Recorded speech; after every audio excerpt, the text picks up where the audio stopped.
ராஜீவ் காந்தியின் புகழ் பாரத ரத்னா தலைவர் ராஜீவ் காந்தியின் புகழ் தலைவர் ராஜீவ் காந்தியின் புகழ் தலைவர் ராஜீவ் காந்தியின் புகழ் இந்தியாவின் விடுதலை தலைவர் ராஜீவ் காந்தியின் புகழ் இந்தியாவின் விடுதலை தலைவர் ராஜீவ் காந்தியின் புகழ் இந்தியாவின் விடுதலை தலைவர் ராஜீவ் காந்தியின் புகழ் உலகின் ஒப்பற்ற தலைவர் ராஜீவ் காந்தியின் புகழ் தலைவர் ராஜீவ் காந்தியின் புகழ் தலைவர் ராஜீவ்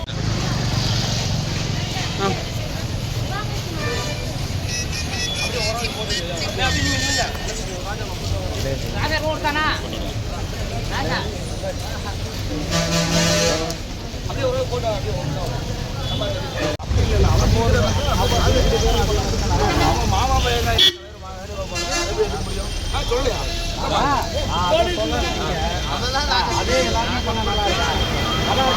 மாமா பையன்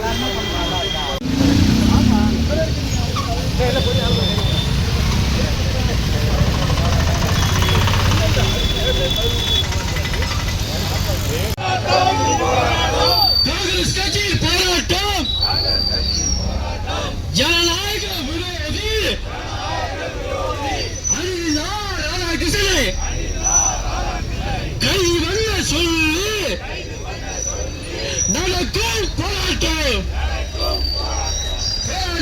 போராட்டம் ஜனநாயக எதிரி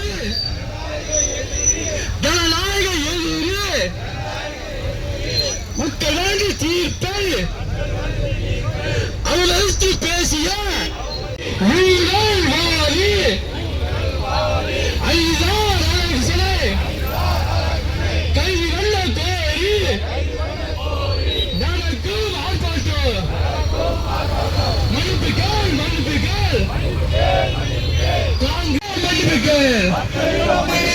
விடமாட்டோம் மன்னிப்பு கேட்கும் வரை காங்கிரஸ் போராட்டத்தை விடாதே காங்கிரஸ் தலைவர்களை யூனிவர்சல் நிறுத்து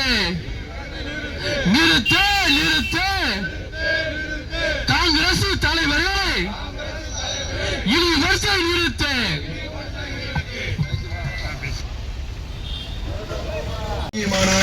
பிறகு திமுக இருந்து கொண்டு நான் ஜெயலலிதா அம்மையாருக்காக சீட்டை விட்டுக் கொடுப்பேன், திமுகவில் இருக்கும் அனைவரும் இரண்டு பொண்டாட்டிக்காரர்கள் என்று பேசினான்.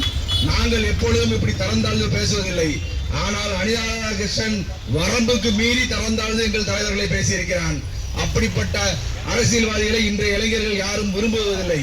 இப்ப புரிஞ்சதா ஏன் திமுக எவனும் ஓட்டு போடல? திமுக ஸ்டாலின் ஆட்சி செஞ்சவர்கள் என்ன சார்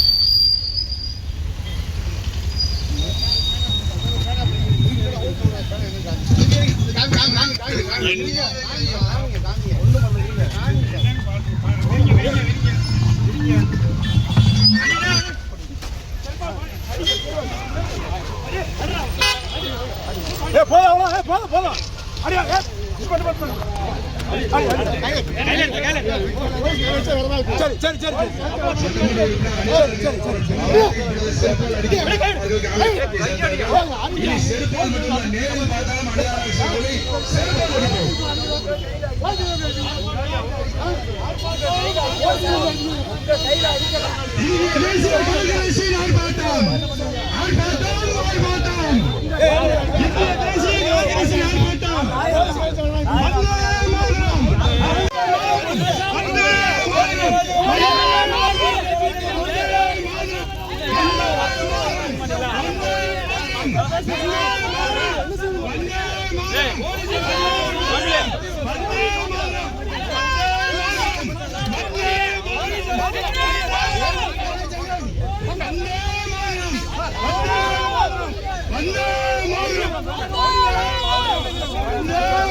அனைவருக்கும் வணக்கம். கிட்டத்தட்ட 59 ஆண்டுகளுக்கு பிறகு இன்று காங்கிரஸ் கட்சி அமைச்சரவையில் பங்கு பெற்று அமைச்சர்களாக ஆகியிருக்கிறது. 59 ஆண்டுகளுக்கு பிறகு திராவிட கழகங்களே இல்லாமல் மீண்டும் காமராஜ் ஆட்சி அமைக்கிறதற்கு பெருந்தலைவர் காமராஜர் அவர்களின் ஆசியோடு இன்று காங்கிரஸ் கட்சி அமைச்சரவையில் பங்கு பெற்றிருக்கிறது எங்களுக்கு மிக்க மகிழ்ச்சி. இன்னொரு பக்கம் நாங்கள் பெரிதும் மதிக்கின்ற இந்தியாவை அடுத்த கட்டத்திற்கு நகர்த்தி சென்று கொண்டிருந்த எங்கள் அருமை தலைவர் திரு ராஜீவ் காந்தி அவர்களின் நினைவு நாளில் அவர் இந்நேரம் இல்லாதது எங்களுக்கு மிகப்பெரிய துயரத்தை தருகிறது. அவருடைய புகழஞ்சி செலுத்தும் விதமாக இந்த அமைச்சரவை சரியாக இந்த தேதியில் அமைந்திருக்கிறது. காங்கிரஸ் கட்சி தமிழ்நாட்டில் 2 அமைச்சரவையில் ஆளுங்கட்சியாக வந்திருக்கிறது என்று சொன்னால் அது எங்கள் தலைவர் திரு ராஜீவ்காந்தி அவர்களுக்கு ஒரு புகழஞ்சலியாக இருக்கும் என்று நாங்கள் நம்புகிறோம். இதற்கெல்லாம் முயற்சி எடுத்த எங்கள் அருமை தலைவர் திரு ராகுல் காந்தி அவர்களுக்கும் திரு கிரீஷ் சோடங்கர் அவர்களுக்கும் KC வேணுகோபால் அவர்களுக்கும் எங்கள் மனமார்ந்த நன்றியை தெரிவித்துக் கொள்கிறேன். திரு கிரீஷ் சோடங்கர் அவர்கள் தொண்டர்களின் மனநிலையை புரிந்து மேலிடத்திலே தொண்டர்களுக்காக போராடி இந்த கூட்டணியை விட்டு பாழாய்ப்போன திமுக கூட்டணியை விட்டு வெளியே வந்து இன்று காங்கிரஸுக்கு ஒரு அங்கீகாரத்தை பெற்று தந்துள்ளார் தமிழ்நாட்டில். இப்பொழுது தமிழ்நாட்டில் விஜய் அவர்களோடு கூட்டணியில் ஆட்சி அமர்ந்து விட்டது. கர்நாடகாவில் ஏற்கனவே காங்கிரஸ் ஆட்சி இருக்கிறது. தெலுங்கானாவில் ரேவந்த் ரெட்டி அவர்கள் ஏற்கனவே ஆட்சி இருக்கிறது. ஆந்திராவில் சர்மிளா அவர்களின் தலைமையிலே YSR சர்மிளா அவர்கள் தலைமையிலே கூடிய விரைவிலே ஆட்சி மாற்றம் ஏற்படும். ஆக ஆந்திராவை தவிர்த்து தெலுங்கானா, கர்நாடகா, தமிழ்நாடு, கேரளாவில் அண்ணன் VD சதீசன் அவர்கள் தலைமையில் ஆட்சி அமைந்து கொண்டிருக்கிறது. ஆக தென் இந்தியாவிலே காங்கிரஸ் கட்சி இன்று வளர்ந்து ஒரு படி ஆட்சி செய்யும் அளவுக்கு வந்துவிட்டது. இனி எங்கள் நோக்கம் வட மாநிலங்கள் தான். இந்த பாராளுமன்ற தேர்தலில் தலைவர் ராகுல் காந்தி அவர்களின் ஆணைக்கிணங்க இந்தியா முழுவதும் மிக பெருவாரியான வாக்குகள் வித்தியாசத்தில் அதிகப்படியான தொகுதிகள் ஜெயித்து தலைவர் ராகுல் காந்தி அவர்கள் நிச்சயம் பிரதமராக ஆவார்.